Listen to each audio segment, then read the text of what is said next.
G'day there, ladies and ladies. When it comes to hype about Pokemon games, there are a lot of things to be excited about. New Pokemon, gym leaders, difficulty, the region itself, and many other things that are apparent in mainline Pokemon games. But there is something that doesn't generate hype, and rightfully so, and that's the Pokedex. Think about it. When it comes to the upcoming Pokemon games, have you ever cheered over the Pokedex UI, or would you not buy the game if the new game didn't have previous Pokedex features? If you are one of those players, I hate to break it to you, but you are in the minority. The Pokedex is kinda garbage, to the point that I hate it.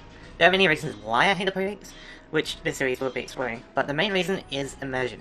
Any kind of media gets that extra level of enjoyment if it doesn't make our brains start to ask questions. Being disconnected from media is one of the quickest ways to turn against it. So, join me as I look at how the Pokedex breaks immersion, or, from a personal perspective, why I hate the Pokedex. The first reason I hate the Pokedex is how and why it's implemented into the main game. The Pokedex is a highly advanced encyclopedia, a Pokemon index. It's paramount to the game's phrasing, gotta catch 'em all. A best area of monsters that you've encountered. But it doesn't make sense. In the games, receiving a Pokedex is kinda silent compared to obtaining a Pokemon. You receive your start before getting a Pokemon, and it's more of a by the way sort of thing. The professors kinda give you a Pokemon because your trainer is accident prone and events will trip off to Pokemon. Or, exploring beyond the death trap of the starting town requires self-defense. They have the resources to prevent any deaths or accidents to a 10-year-old, so they do the most responsible thing that they can by giving you a legal certificate to walk into a cave full of Zero. Only after that, they go, well, if you are going to explore, you may as well fill in the Pokedex. This kind of feels like they're jumping through hoops to get some child labour. You don't see any adults on the Pokedex. Maybe the professors know that it's easier to manipulate a child than an adult. It just kind of seems like this is something that you shouldn't be doing. Oak even forgets about picking them up from Viridian City, showing how unimportant they kind of are. It wouldn't surprise me if that guy that can't move until he has coffee was a paid actor, to convince the protagonist that Oak's word is a law. Maybe we can't use a bike indoors because of some kind of hypnosis from him. Anyway, moving on. So we have the Pokedex, in a clunky roundabout way. What are we meant to do with it? Ah yes, complete a dream of a professor.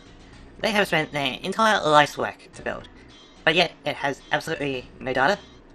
Seriously? How do they even know it works? There would need to be at least one Pokemon for a prototype build, possibly more to see if it works on other species of Pokemon, but for some reason the Pokedex bouquet is completely empty. This is your dream? But it gets worse. You're telling me that you have 3 perfectly healthy starter Pokemon, and you never once thought about scanning their data for the Pokedex. We can't just get the third one out for a quick sec before we let it rot here forever? Fine, whatever, let's continue on. So not only is seeing a Pokemon not enough to fill in the Pokedex, but there are Pokemon that are literally impossible to get from an alternate universe. Firstly, the Pokedex can't tell me that Pidgey is a bird Pokemon from looking at it. I need to catch it, which honestly sounds like it's a Pokeball that does scanning, so the data could have been sent to a mainframe in your lab, and the Pokedex isn't necessary. Again, every other question helps to break immersion. If we are immersed into the world, we can accept these oddities. How about this? There are celebrities that have Pokemon in game, gym leaders and Elite Four. Their Pokemon aren't registered anywhere. You can't get the data either by asking or manually typing it in. Well, here's the biggest thing. Why can't we integrate this Pokedex technology into the Pokemon Center?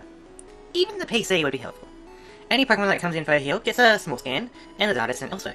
If anything, the Pokemon Center would have enough information to tell you anything biological about the Pokemon, because how could they treat the Pokemon without this knowledge? Unless you want to say that the little lights on the tray are how they actually get healed, which opens its own can of worms. But before you mention that there isn't any technology like that, I would like to remind you that technology is sometimes more advanced in the Pokemon world than in our world. It wouldn't be too hard to duct tape them together. My final point for part 1 is that compared to gym battles, exploring the world and something the evil team, it feels like the Pokedex, arguably your main reason for adventuring, is more of an afterthought. You are not required to have your Pokedex filled to reach different spots. At least, if they aren't, Let's Go or Legends Arceus. The only incentive you have is the professor's researchers for optional bonuses like Flash. The game that encourages you to catch them all does not care if you catch them. Anyway, I have more reasons to hate the Pokedex, which will be on the next episode. Thank you for watching.